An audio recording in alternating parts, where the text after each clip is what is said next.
Good afternoon, everyone.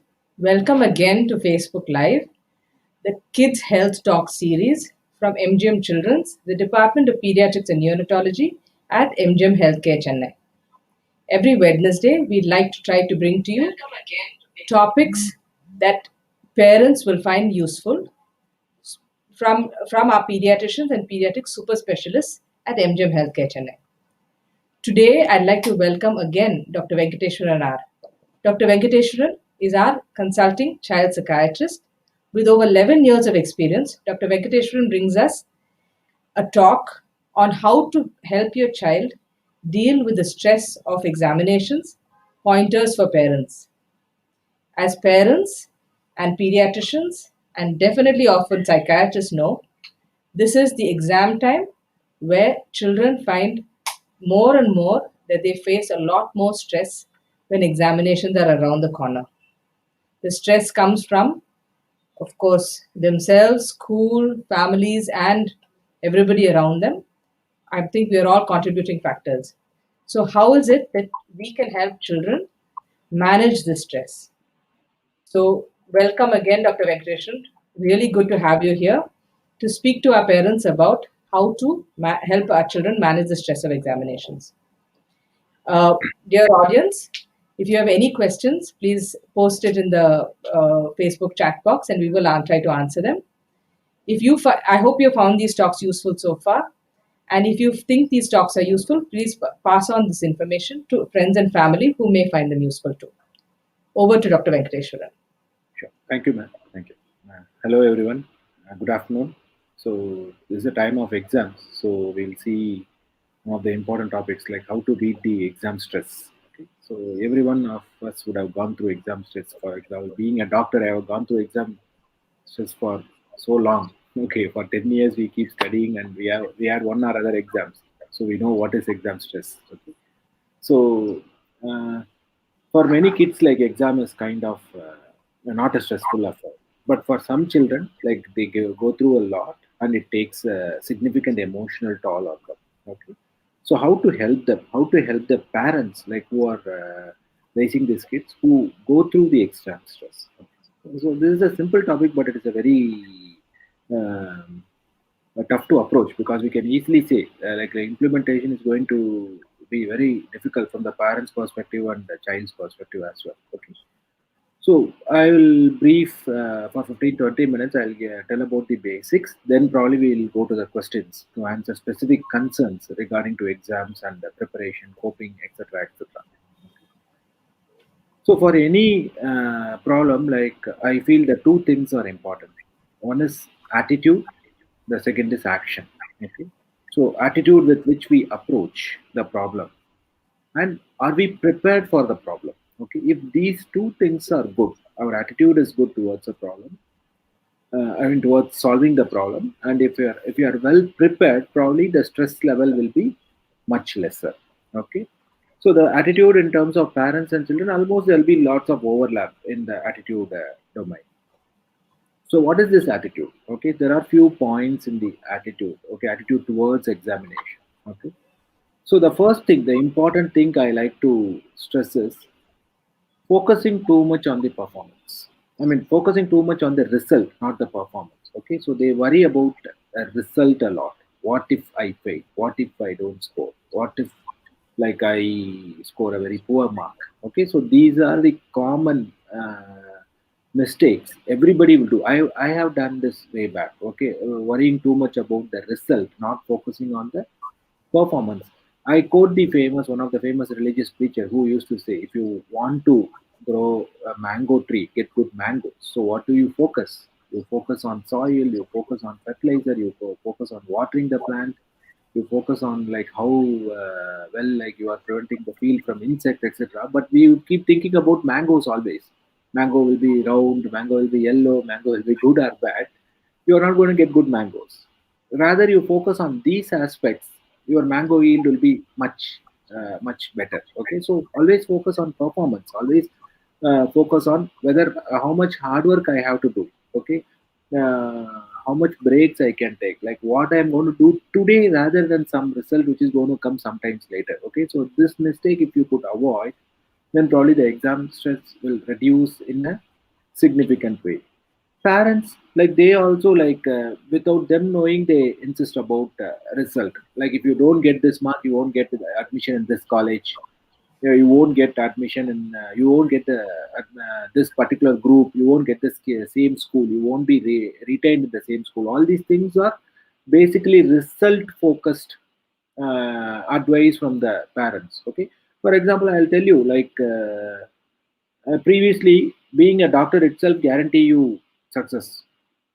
I think many of my professional colleagues agree. Just somebody who's going out, coming out with MBBS, like how tough the life ahead is. Okay, the job is like guaranteed. No. Okay, for example, you take IIT. Like finishing in IIT itself will guarantee a success sometime back. But now, so many people have come out. Okay, so the result doesn't guarantee anything. Okay, so don't focus on it. Always focus on the performance. So this is the first attitude change which parents as well as children should develop. Second thing is comparison. So this is kind of this has reduced now. Okay, with repeated psychoeducation and repeated media campaign again, like don't compare, don't compare. Like any health talk, like they start as don't compare, don't compare. Okay, but with that all these psychoeducation, the comparison has come down. But thing is, the spontaneously we compare. It is not a conscious. We have to consciously avoid comparing. Okay, like you given a choice, I keep comparing whether I am performing well or my friend is performing well. Even from the children perspective, even parents see the next door person, see your cousin. Okay, so they are doing well. You have to be like him. Okay, you have to get marks like your cousin. Okay, all these things are subtle comparisons. Like they won't ridicule, but for the name of motivating the kids, they compare. Okay, that will add extra pressure to them. Okay, you are your own competitor. Okay, for kids. Okay, if you compare yourself how you were a month prior, 1 month ago how you were and how you are now, probably that is the best possible comparison you can do. Okay, so keep comparing your own performance in the past and present. You will do very well. Okay, it is like running. In running, like you don't keep looking around like who's running before you, who's running after you. If you do that, probably you will lose the running race. Okay, you keep running in your own speed like a marathon race, and probably you will reach, you will take the much better position. Okay, so the comparison is one thing which I expect parents to be conscious about. Okay, you won't compare like because like you want to compare, spontaneously it will come, so consciously try to avoid comparison. The third is especially for adolescents. Okay, too many materialistic targets. Okay, so moment they start studying, they'll keep, I want to this, I want to get that, I want to get that, I want to get that. Too many materialistic targets. Okay, you keep running. Okay, so when will you enjoy the journey? Okay, so it might sound like philosophy, but that is very important. Okay, so you keep too many targets, and you have to enjoy studying ultimately. Okay, so even medicine, like if you study only for marks and only for ranks, it is not going to help you. Okay, even in engineering. So many people have time and time again told like you keep all these hard targets and running behind one or other hard targets. Like always, once you achieve one, the next target will come. Once you achieve this, the next target will come. So you keep running. Or if you don't achieve, then you will be upset for some time. Then like you will lose focus, and it will take some months for you to come back to set another target. So don't do, like try to enjoy your journey. Try to work hard, try to enjoy what you are doing. Okay, so don't worry about targets. The targets will come if your performance is good. Okay, if not now, like later, they will definitely achieve the targets. But don't always run behind target. Don't be very rigid on setting targets and running behind it. You can keep target, but once you keep, like you decide your performance and ignore the target. The target is for example, I want to go to medicine. Okay, yes, it is a target. So what is it says? I have to join a NEET coaching class. So I have to work this many hours, and I have to choose this class. Once all these things are done, me joining or sitting in the MBBS class should go off.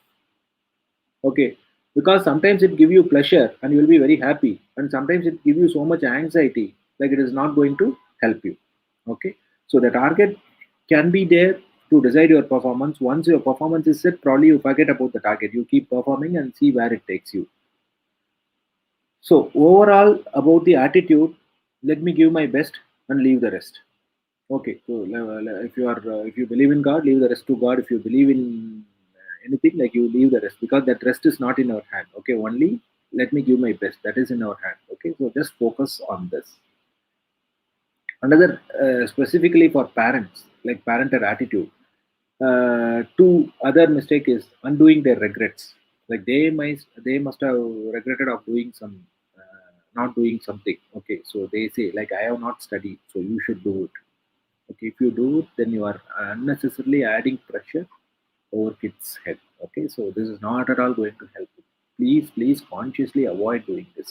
Okay, so you would have had some regrets. You would not have done something well. Okay, you want your kid to do that. Okay, but you have to give them their own life. Okay, you cannot undo your wrongdoings in your life with them. Okay, so don't do that. This is something which you have to be conscious about, and pressurizing them in the form of praise. Okay, this is like some people you used to do. I know you will do well. I know you won't put me down. Okay, this is used for motivating them. This is also like keeping unnecessary pressure on them. Okay, so don't like uh, like don't say like don't worry, don't read, it is beyond your capacity. Don't say like this also, and don't say like you will definitely do well. Like don't do this to extremes. Okay, always try to strike a balance. Always tell them to keep the performance level up. Always insist them to do the hard work, and don't worry about the rest of the thing. We will see where it takes us. So that has to be your advice to them. Okay, in life nothing is certain. Okay, there are so many good things ahead. You perform well and see where it takes you, where it takes us. Okay, I'm always with you in the journey.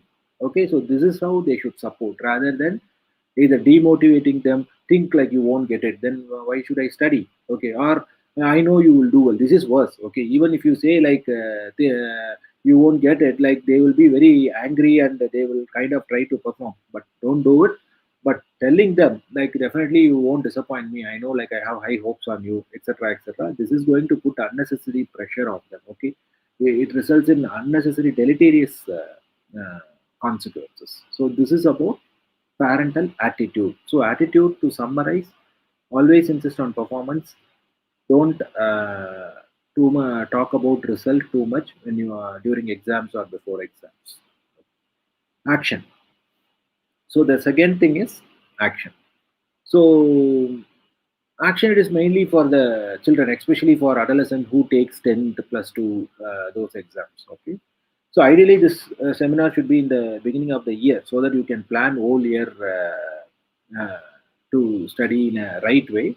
But even you can pass on to somebody who's going to start 10th, or who's going to start plus 2. Okay, um, any work like with, if you don't plan and organize, like it will not it is not going to be very effective. Okay, even like you plan, you do 50% of it, it will be much more than unplanned work.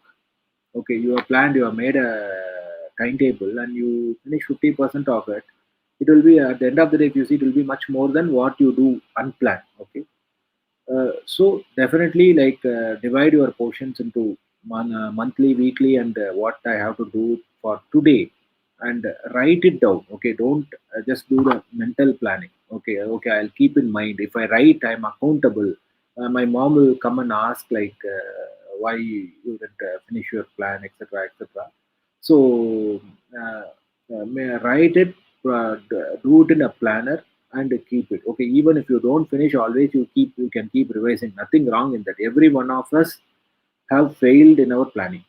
Okay, so this is the first sign of success. You have to fail in your plan, but do plan. Okay, so once you plan and organize, it has to be like even day, within a day also you have to plan. Like for some people, like will study, sit together for hours. Usually that is not a good idea. Okay, for 3 hours, 4 hours continuously um, sitting and reading, your concentration will definitely come down. If you know, like if you don't take any small break in between. Okay, once you plan for today, divide into small portions. Okay, 45 minutes to 50 minutes, say that is the maximum time your concentration will be very high.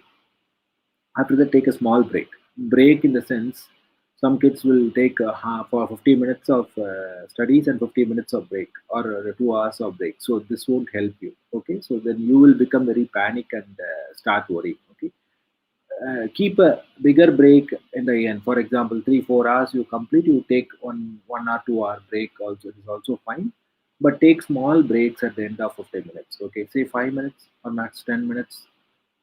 Don't in the break. Don't watch TV. Already your mind is tired. Your brain is tired. If you watch mobile and other cognitive stuff, you read some other book, you are going to. It is going to make you more tired. So don't do that. So in the 10 minutes, go take a breather or do some brief physical exercise. Go take a cup of water. You can do even housework. Okay, in the 10 minutes, you can do these simple things, or just talk with your parent or a friend or etc. Okay, but be careful when you talk, because sometimes the conversation, if you start, it may go endlessly and you will waste 1 hour or so. Okay, but do something which you can do that 5 10 minutes, then come back, so that you, if you would have already planned like that, you can take breaks in between, and your memory will be uh, and your concentration will be much better. Okay, setting, what is the ideal place to study? It is in the study room, with proper table chair. Some people used to sit down and read. That is also a good practice. But don't do it in a bed. Don't lie down and read, and don't listen to music and read. Some people will read like that. It is like there are exceptions who do well by listening to. They are multitaskers. Okay, so I cannot multitask. If I listen to music and read, I can do only one thing. I cannot do both. Okay. Usually better to avoid multitasking, because it is going to eat some part of brain and leave only some part for study. So better to do stick with the task in hand. Okay, have that study room, that atmosphere will act as a cue that will remind you about, like, I should study and I should be serious about examination. I should perform well. Okay, not the result. I should perform well. That will remind everything. So have a proper study room, good posture without much distractions. So that is the setting. So hours I have already told you. What is a study method? Like the American Psychological Association, they recommend something called PQRST method. Okay, so you would have known this PQRST method. uh, P for preview. Okay, so if you are starting 10th or plus 2, or starting some year, the preview, even before you go to class, you have a preview of it. Your performance in the class would be much better. Just go through it, just in a bird's eye view. Okay, quickly go through what is there in the chapter. Okay, before you start reading. Okay, you would have already listened to class, so you are already aware of those stuff. So just go for a quick preview. Once after the preview, see what are the important questions in the chapter, so that subconsciously you will read those questions very well. This is kind of an exam oriented approach. Okay, you take questions and write, or you know what is the important questions in the particular chapter, so that you are able to do better. Then reading, recital, memorizing, all this comes in the R. P for preview, Q for questions, R for reading. This is the actual reading come, where you will understand, memorize, etc., etc. Important thing, this is for somebody who's starting an year. Okay, take summary, write down a summary of what you read. Okay, summarize, because in your handwriting, in your notes, okay, you take a small flow charts or small hints. It is very easy for you to revise during exam, because you will understand, it will trigger memory. Okay, this many people like to read more, they won't do this summarizing. Okay, if you summarize and keep it, like, it is very useful, especially the morning of exams. You want to see, like, you cannot read your old textbook. If you have summary, probably you can cover as many things as possible, so that will act as a memory cue when the question is asked. Okay, take summary. Okay, test, this is to keep your hormones activated. Okay, before exams, you will cover literally 40% of the subject. But why are you not able to cover before? Okay, why are you not able to study some 2 3 months before exam? Because our body's response to stresses, basically all this adrenaline, cortisol, those hormones are increased, and even psychological response to some task. Okay, your brain will be much active due before the day of exams. Okay, but what if like we make every day like a day of exam? Okay, you are evenly distributing pressure. So a simple way to do is take test every day. Ask your mom or dad to give some 2 3 questions every night from the portion you read. Okay, that may be a random 2 3 questions. You will not know which question they are going to ask. The quality of reading on that day will be much better. Okay, this is just to keep you motivated. So it is like every day you have an exam, and rather than having 100 millimeter mercury on one day, you are having 111 for 100 days, so you will be much stress free. Okay, so this is PQRST method. Review questions, read, summarize, and take test every day. Test need not to be very elaborate, just for 15 minutes, some 2 3 questions are enough. And rewards.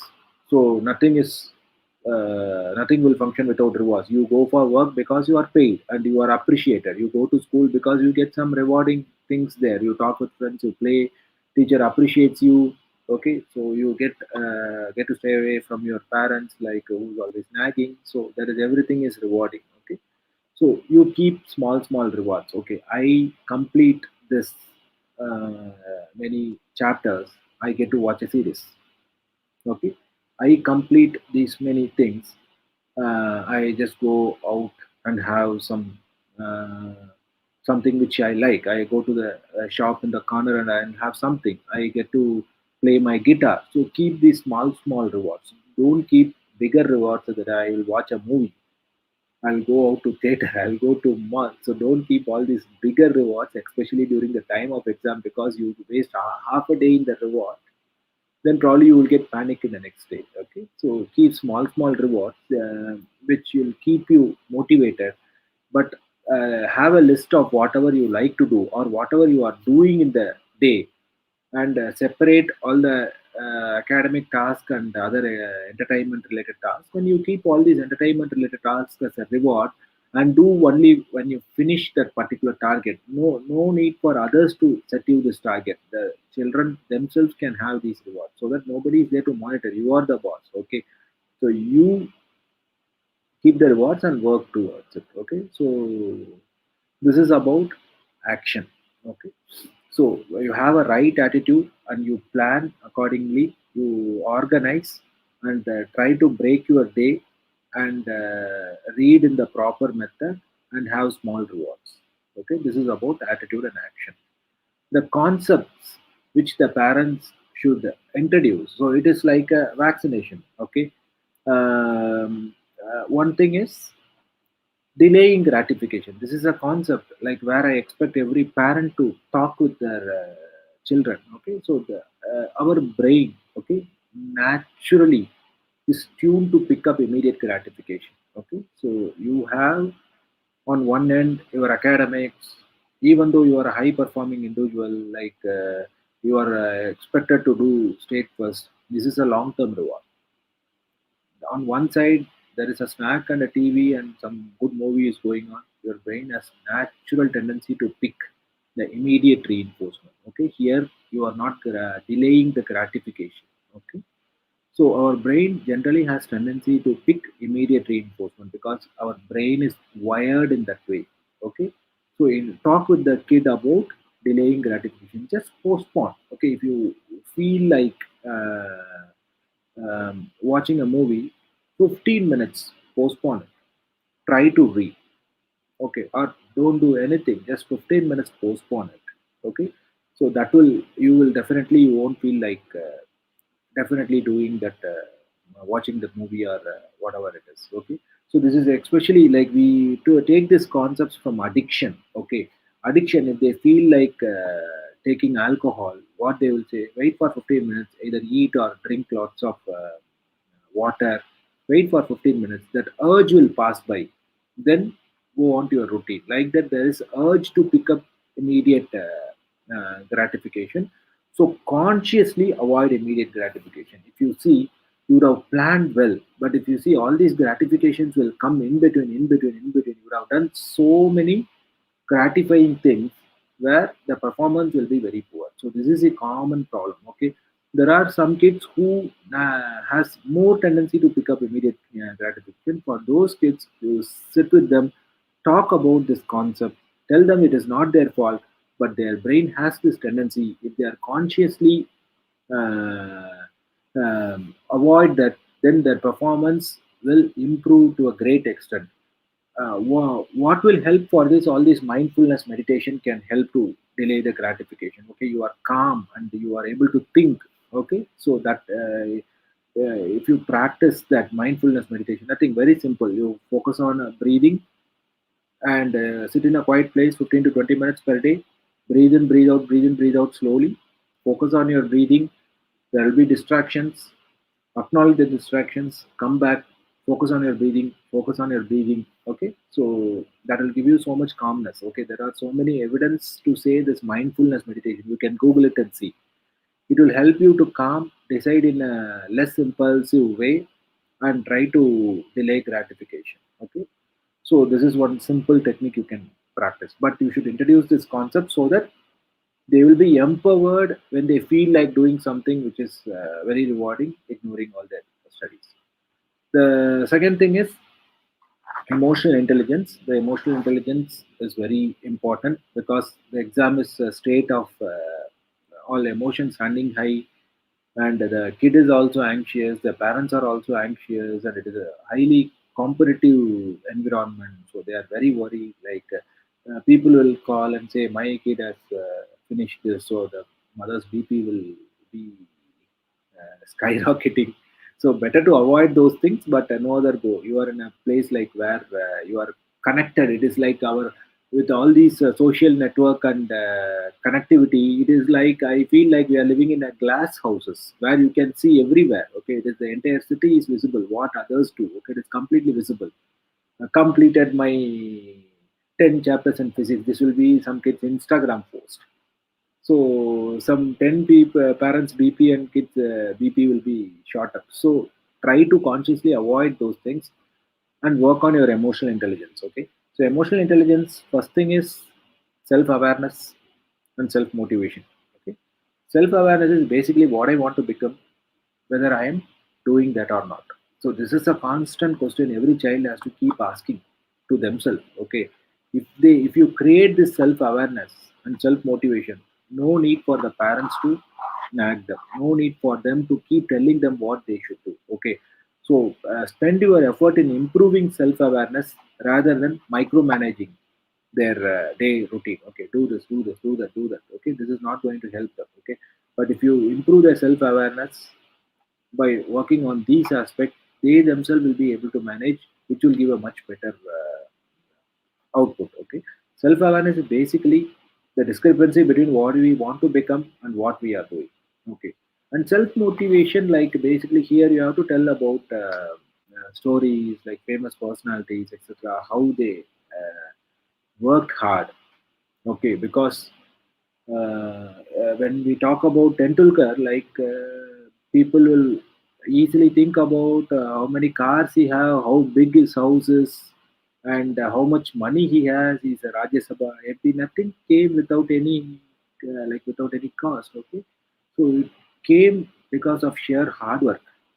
Okay, he worked hard. Like how many functions he would have compromised. Okay, how many movies like he would not have watched like when he was in the prime of his career. Like what is the hours of working in gym? What is the hours of cricket practice? Okay, so all these things are there behind the success which we see. Okay, always for self motivation, focus on these aspects rather than the what the rosy aspects of successful people. Okay, so you should become like Tendulkar. You should own this many houses. No, not that. You should work hard like Tendulkar. Okay, you should work hard like Virat Kohli or Dhoni, whatever it is. Okay, so always focus on self motivation about tell about their journey rather than the final point where they are. Okay, so this is self motivation. Emotional regulation, so they should be having emotional awareness. Okay, emotional awareness is basically so as I was telling, the exam period is a state of very high tension affair. So for example, simple example, the kid is frustrated. So he wants to take a break. He was worried like he's not doing well. So naturally, the frustration is normal. The kid is sitting and watching some series. So at that time, mother goes and say, இப்படி உட்காந்துருந்தா என்ன அர்த்தம்? உட்காந்து படிக்கலாம்ல. That's it. It will result in a Panipat 1, 2, 3, 4, 5 are there. Okay, so the emotions will speak up, spike up.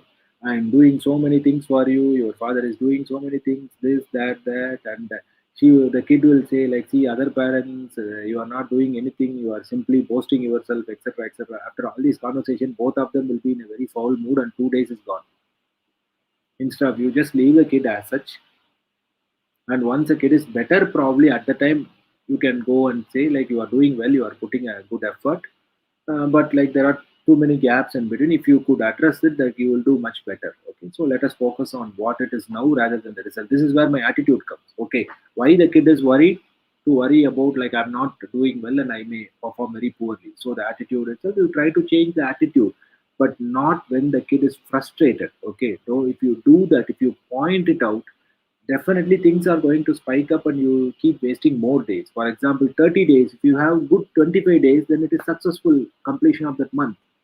If you keep fighting, it is only 15 days, definitely you are losing 10 days by simply because pointing out then and there. Okay, that 1 hour would have gone. Probably the child slept and nothing happened. The child slept, and next day morning the kid itself will buckle up and do much better. So we don't give that time and point out or nag or prick, so that results in much bigger problem. So emotional regulation is for both parent and the children.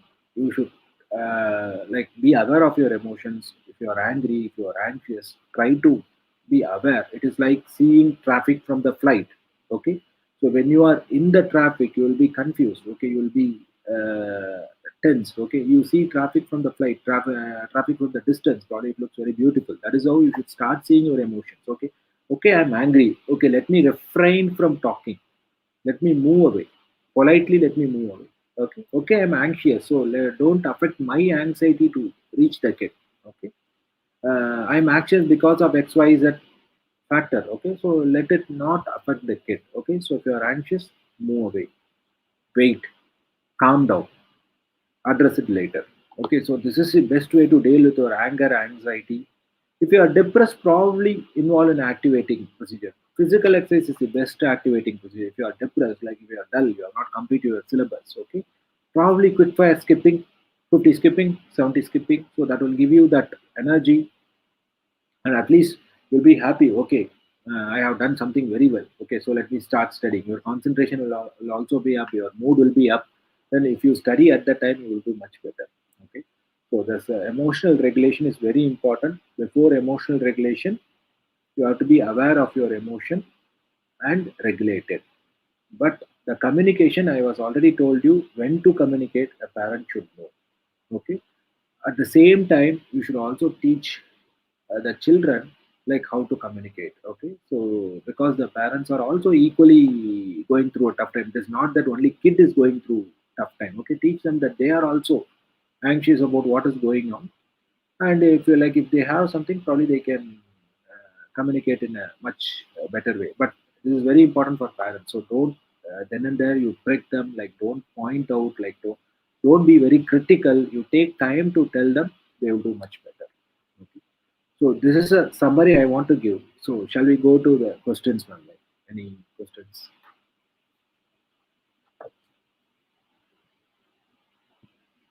Or Thank you very much, Dr. Venkateshwaran. That was really very useful.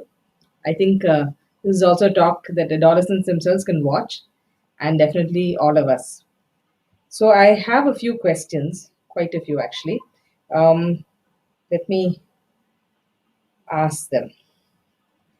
Um, so, for parents at different ages, should a parent prod a child to study or leave it to themselves to leave the child to study? see, this is as the question says different ages. For example, LKG, UKG kid, we definitely cannot leave them to study. Okay, 90 out of 100 will not study. Maybe 10, some genius, they will study of their own, but majority of the kids, they won't study. For them, they need not prod, but they can tell them to study. And if they are not studying, they are defiant, probably ignore. And when they do, reward. Okay, this is the best approach. Okay, they can be a little firm also, but fighting with the child to make them study is not advised. Okay, for example, the child is defiant. For this is for smaller kids I am talking about. The child is defiant, they are not studying. And LKG UKG, they actually no need to study scientifically. But Indian curriculum is designed in such a way, they start from LKG. So uh, especially small kids, lower classes, they have to tell them, they have to remind them. They can be little firm but not very harsh. If they don't do, don't fight, leave it. Rather, approach this from this side. When they do, appreciate. When they do, emote.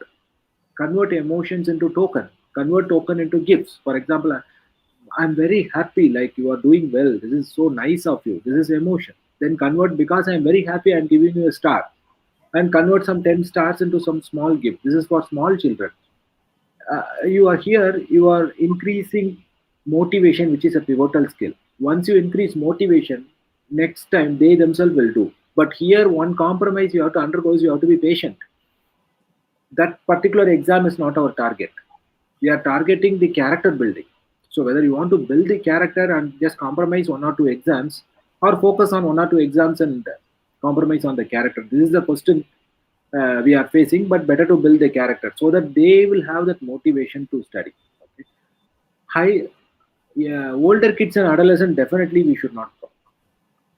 So definitely we should not prod. Like we should not force them to study. Okay, it is like a talk with them. Like as I was telling, once or twice a week, make them sit, talk gently, politely, improve their motivation. If they are not doing, we cannot just force them to do it. We have to see, is there any other factor like any learning issues or anything, or the child is not able to understand, the child is depressed, or any other. If the child is not studying, probably we have to look for other issues. But no point in forcing them. Okay, we cannot achieve anything by forcing them. They will keep with the book, but nothing will go. Okay, you are happy, that's it. Like because the child has listened to you, but the quality will not be there. Yes, you were talking about children who have difficulty in maybe learning disabilities and things like that that are not picked up earlier and picked up when are possibly reasons why children find it difficult to study. Yes. So, is there some advice on how to approach this? Now, it is often that some children are unable to cope with studying because of all these issues. So, is there a method Yes, ma'am. to address this? Definitely. The first of all, like we should know about the prevalence of those things. The learning disability. There are some studies which says some 30 to 40% have learning disability. All these kids are labeled as poor performance or slow learners, etc., which is a very harsh term to be given. Uh, the common learning disability is reading disability, but unfortunately, all the workshop and other thing, they give weightage to all the reversal. If the B for D is their learning disability, if B for D is not there, they write B as D. They reverse it, letter reversal, like 7 as this thing. Only this is being picked up. Okay, this is a common mistakes I see. But 97% of their learning disability is reading disability. They are not able to read, they are not able to pronounce. Okay, so they don't follow the rules of phonetics, and they read below two classes, or now they 1.5 classes. I don't know what is that 1.5 classes, but two classes is simple to keep. If they are not reading properly, they are slow in reading, then probably the kid might be having learning disability.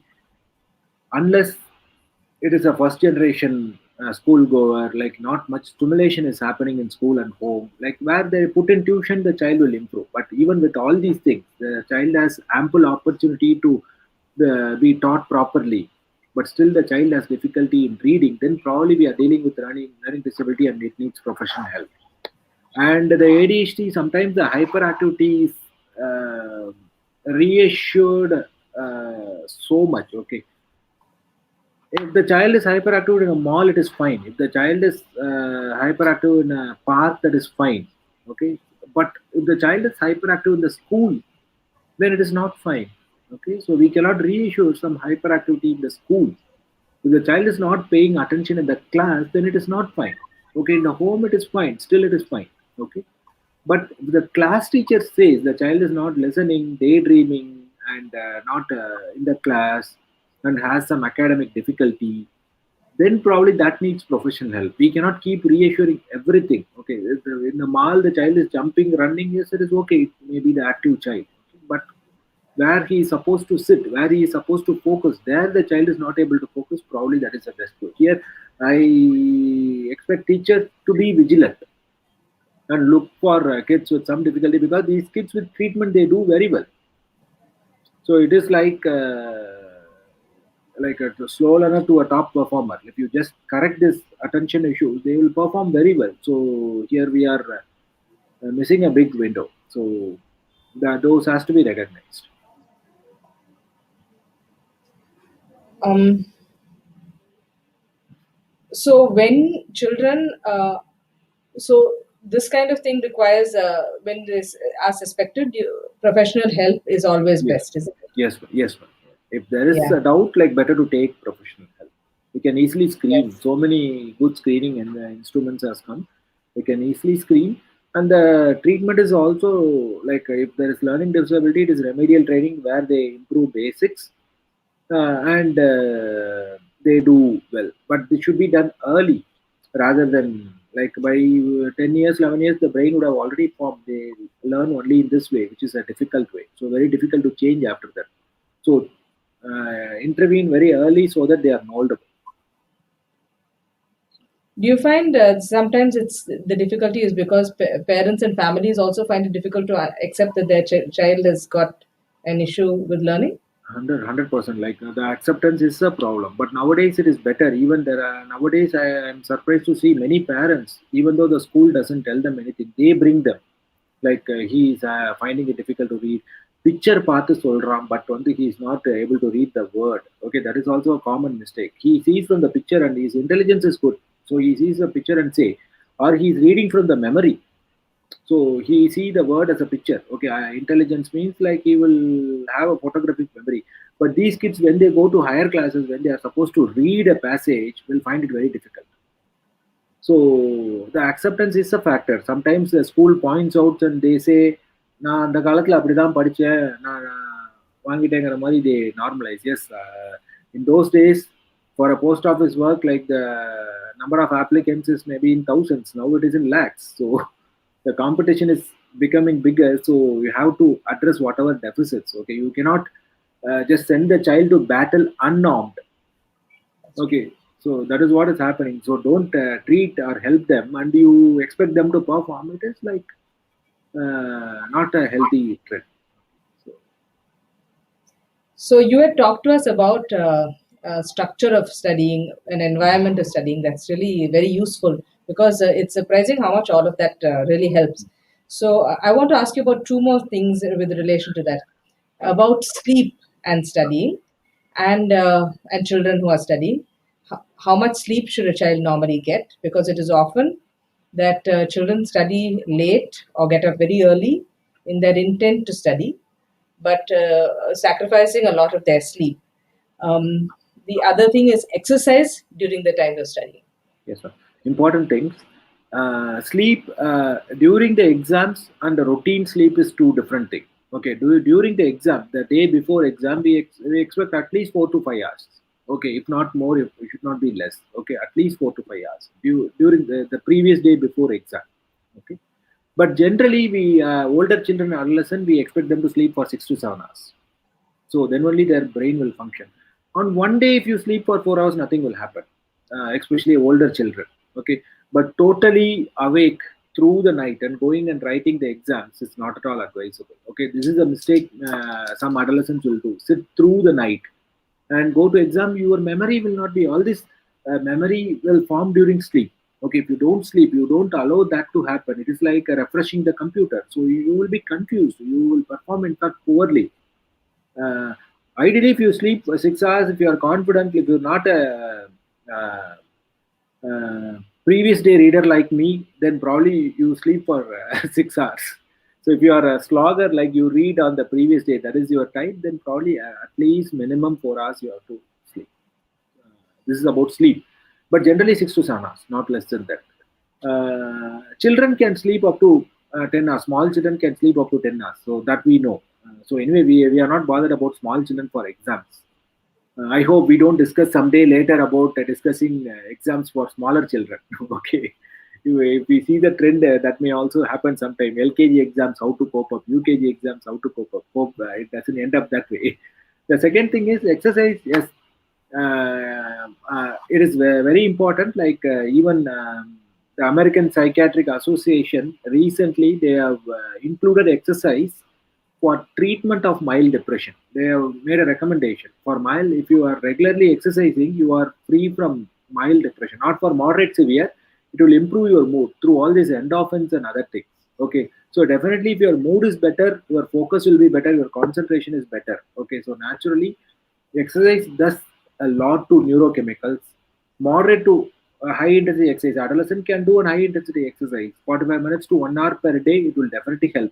You can skip on the day of exams or a previous day of exam. That is fine, but the effect is long lasting. But better to stick with the physical activity regularly, at least during study holidays. And those period, better to stick with 1 hour of physical activity so that your concentration, mood, everything is better, and your performance will definitely increase. Thank you. I think that's really an important message because somewhere along the way, Yes, definitely activity and exercise it is poor. for children from 10th to 12th, it really Poor. gets affected. Yes, Yes, very poor because of previously they would have played sports and they would have stopped sports for the exam. So that is very not, sad. at least let them be physically active if not going to sports. So you've answered a lot of there is a question on how to manage oppositional behavior in children pertaining to study time. But I think you talked about that. You talked Yes, about how to address. yes, Yes. yes. So when they are defiant, so basically defiant means I won't study. There is no way you can make them study. You fight like you are fighting a losing battle. Okay, so there will be chaos. Even if you are make them study by force, they are going to sit with the book rather than study. So come from other side, ignore and reward when they do, so that the problem is solved for once for all rather than uh, doing it all the time. So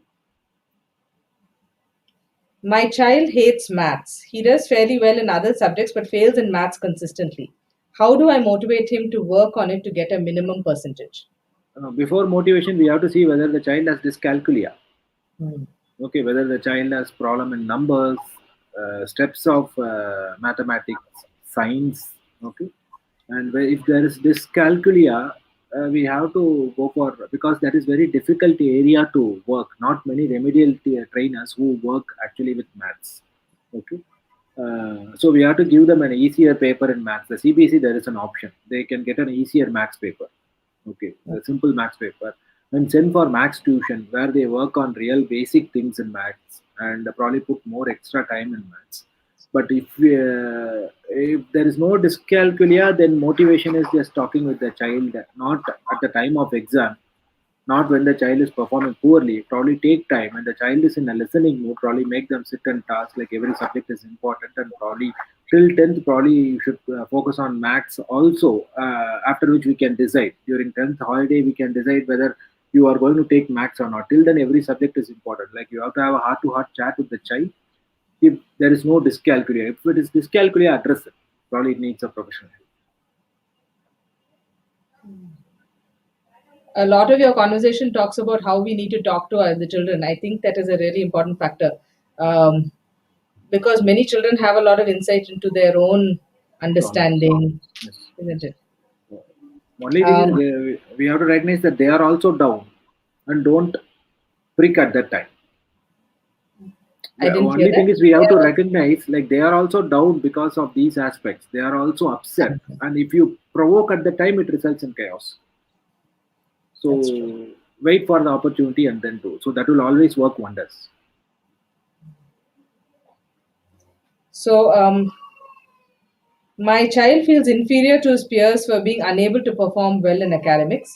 He's a good artist, but unfortunately, his progress card doesn't give weightage to arts. How do I deal with him? So why should we bother about progress card? So this is the attitude I am talking about. Okay, so comparison. Okay, even from the child's perspective and from the parent's perspective. If he is good in artist, like first thing they have to do is create adequate opportunity for the child to express his skill or her skill. If he is going for so many drawing classes, even in online, there are some art classes. So why don't we enroll and work on that at the same time? Change the attitude of the child. Okay, so it is not about your friends. You keep performing like you are good in art. Okay, so rabbit cannot fly, a crow cannot run, and duck cannot jump from tree to tree. Okay, so each one have their own this thing. If the child is good in art, probably he can have career out of arts as well. Okay, as I said, the being an IIT or being finishing MBBS doesn't guarantee you success nowadays. So you have to be really intelligent and talented, and the talent, you have to work on things which you already have rather than work on things which you don't have. So here there should be a shift in attitude and give opportunity for the kid to express. The school progress card will not have. Okay, the school progress card cannot have art, sports, etc., etc. Then the teachers will resign. Okay, so the school progress card will have only about academics. We should separately create an opportunity. Okay, so when we do this, change the attitude and give opportunity, the child will really do well. The studies will become one of the path in the life rather than something that determines their personality. Okay, you are stupid because you are not studying well. That should not be there. Okay, so they're like, okay, I don't study well, but I do this well. So that should be their approach. How do you manage panic attacks in children on exam days? So non-pharmacologically, all these meditation and mindfulness breathing, and there is something called child JPMR. Last session also I was telling child JPMR, yeah, Jacobson Progressive Muscle Relaxation Technique. Child JPMR is basically it is modified for children. That is freely available in Google. Okay, so they can practice. YouTube also you type child JPMR, so they will get some relaxation exercise. So let them practice some 1 or 2 months regularly. Also they can practice. Okay, it will take some 20-25 minutes for them to practice. So once they are panicking, they can quickly enter a zen calm mode. Okay, so that the heart rate slows down. If it is very severe affecting performance, that needs professional help. A small panic, small palpitations before exam, they can practice these relaxation technique, either a simple deep breathing or mindfulness breathing or this JPMR. So this helps them to calm down, and once they are calm, they will be able to perform in a better way. But it is affecting their performance, probably get the professional. My child is good with written exams, but really panics in Viva. How do I help her or him? This possibly could be a performance anxiety or a social anxiety, where like when the child has skill and able to perform when nobody monitors, when they somebody monitors, the child is panicking. Okay, so this is due to social anxiety. One thing they can do is they can expose the child to various stage events and discuss with the child first. You cannot directly throw the child in the mix. Okay, discuss with the child like you have this problem and you are intelligent but you are not able to perform in this particular situation because of this anxiety. Again, teach them these relaxation techniques which I was mentioning before, but practice and expose, get exposed before you expose them to various music, dance before a stage. Then they will be able to do much better. If still, probably treatment of social anxiety is on cards. So get a professional help. But more you expose, the anxiety will come down. I suppose that also covers stammering while responding in practicals and Viva. Those Stammering, it symptoms. is a component added. The stammering due to anxiety, that is enough. If the stammering due to a developmental problem, probably he requires a speech therapy input. The stammering is not always due to anxiety. It increases due to anxiety. If it is only during anxious settings, then probably the anxiety management is all that enough. But even otherwise, also small stammering is there. Probably that needs a speech therapy input. Yes, So true. Yes. Um, as a There's another question on, as a parent, how do I de-stress myself during exams? okay. So we have so many ways. Okay, so uh, yoga, meditation, that is to calm us down. Yoga is not going to change your attitude. So bring in a change in attitude. This exams and result is not the only one. As if it is not a do or die situation. There is always a beautiful life ahead. So all we have to do is raise a confident, independent child rather than a high performing child. So this should be our attitude. Okay. So self reliant, confident, independent, who has lots of resilience, he or she will definitely achieve in life. If you compromise this and you raise only high performers, then it is always tough. So always work on that. You will feel less stressful. Okay, you are not targeting something material. You are not targeting something not in your hand. So you work on character building. So this is much easier and much long lasting. Yes, I think that's also a reflection of what you said at the beginning about attitude, what Attitude. you want in the long term. I think that makes a difference about how you Yes, approach each situation. Yeah. So, can I let my child browse the internet, watch TV, or go play outside? there has to be balance. There has to be balance, and there has to be monitoring. Okay, if you are you can allow your child to browse internet, but you should know what the child is browsing. And you can allow the child to watch TV, but it should be for a small time, not we say the American Academy of Psychiatry say it should not be beyond 1 hour for small children all day, and it should not be 1 hour of TV, 1 hour of mobile, and 1 hour of video game. Everything put together 1 hour. Definitely, going out and play is going to help in building resilience, physical health, etc., etc. So there has to be balance. It is not that you should not do or you should do. Strike a balance. Thank you. Um, Let me just check on a few more questions.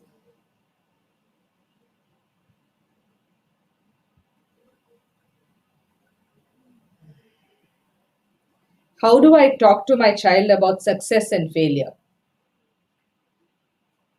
Yeah. Again, it is a very relative question. So, what is success? So, it is only academic success or overall success in life. So, this is what they have to decide. So, if you talk about only academic success, then you are tuning your child for failure. So, if you talk about overall success and as I was telling, character building, everything, the academic success will definitely follow. The child will handle himself. So, this is where like they have to draw the line, make them self-reliant and they let them do their job well, or you keep micromanaging and only focus on one aspect of their life, then probably they will be dependent on you, and at some point it will lead to frustration. So it depends on which success you want to talk about. So always insist on hard work and different facets of life and faith on hard work rather than the final outcome. So that is always the one thing, one liner. If you want me to tell in a one line, always stress on hard work rather than the outcome. So that will Yes, help them a lot. true. Thank you very much. Once again, Dr. Venkateshwaran, very, very useful. A lot of practical points on really breaking it down to attitude, how we approach it, and the basic steps to approach it, and what all contributes. Thank you very much. I Thank you. think I hope we get a chance to talk to you again. Thank you Sure. very much for Thank, spending this time with us. thank you. Thanks. Thank you. Thank you, everyone.